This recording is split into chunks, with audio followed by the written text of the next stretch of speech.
Imagine 8 billion people in a single city, every human alive packed into one place. No other towns, no villages, nothing else. Just one vast glowing metropolis on Earth. How big would the city actually be? Where on the planet could it even fit? And could the rest of the world breathe again? The answer reshapes everything you know about geography. It changes farmland, oceans, forests, and climate. So let's build this impossible city, step by step. Start with the number itself. Earth holds roughly 8 billion people. That is the population we must house. Now, picture density. Pack people like Central Paris does, you get a city about the size of Texas. Pack them tighter, like Manhattan. The city shrinks dramatically. It becomes roughly the size of New Zealand's North Island. Go denser still, like Dhaka in Bangladesh. Now everyone fits inside an area smaller than England. But density has limits. Skyscrapers need foundations, water, and sewage. The ground itself must support the weight. So where could this city stand? It needs flat land, fresh water, and a mild climate. Most deserts and mountains are out. The American Midwest could work. So could the plains of Ukraine or parts of Central Africa. Geography narrows the options fast. Let's place it in the United States. Spread across Texas, the city becomes a continent of glass. Skylines stretch past the horizon. The logistics are staggering. 8 billion people need food every single day. That food must come from somewhere. Farmland would still cover much of Earth, but now it feeds one city, not thousands. Supply chains become arteries. Ports would handle unimaginable traffic. Ships from empty continents would arrive constantly. The Gulf of Mexico becomes a global highway. Water is the next problem. 8 billion people drink, wash, and flush daily. Rivers alone cannot carry that load. Engineers would tap aquifers, desalinate oceans, and recycle every drop. Water pipelines would stretch thousands of miles. The city drinks from the whole planet. Energy demand explodes. Imagine every light, every screen, every air conditioner in one place. The grid would dwarf anything ever built. Solar farms would blanket nearby deserts. Wind turbines would line the coasts. Nuclear plants would ring the city like a necklace. Waste becomes a mountain. Trash, sewage, and emissions concentrate in one spot. Pollution would not spread thinly across continents.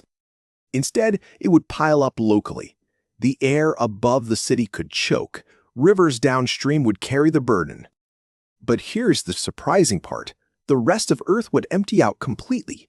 Forests, deserts, and tundras would have no humans. Wildlife would reclaim every continent. Wolves would roam through Rome.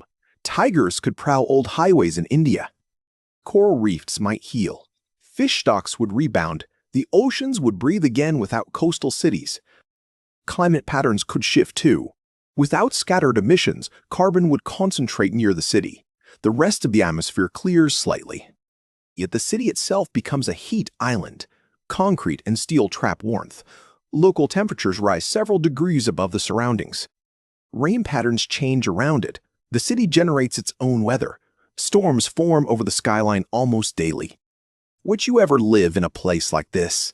A city the size of a country, holding all of humanity? Tell me below. Now imagine the human side. 8 billion people sharing one transit system, one internet backbone, one emergency network. Languages would collide. Thousands of tongues spoken on the same street. Translation technology would become essential infrastructure. Cultures would blend and clash.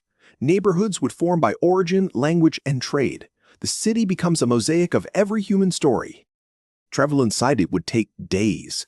Crossing from one edge to another might rival flying across continents today.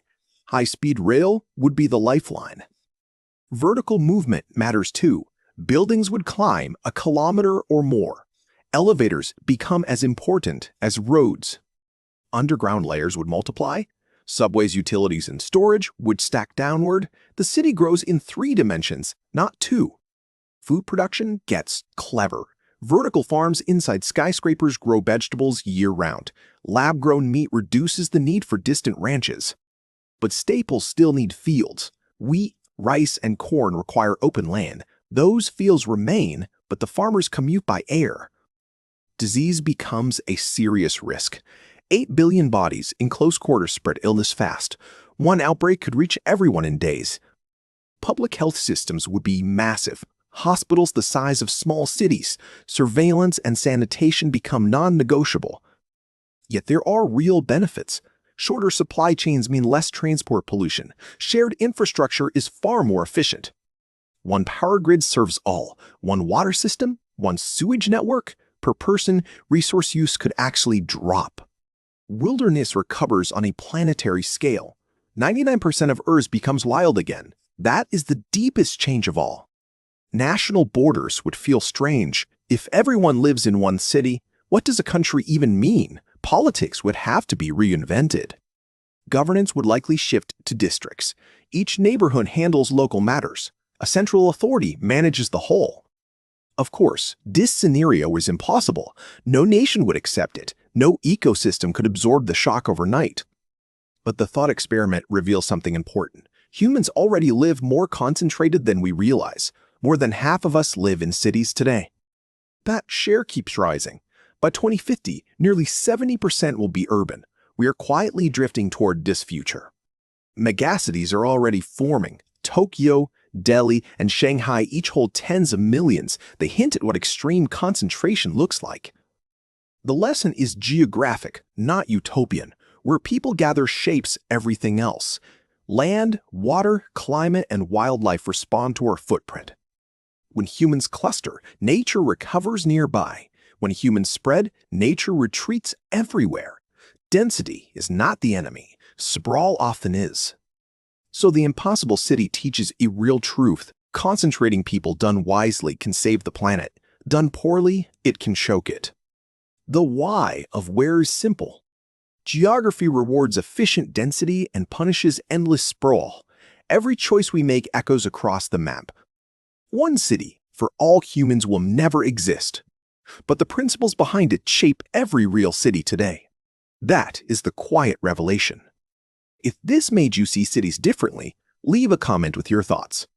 Subscribe and tap the bell for more on how the world really works.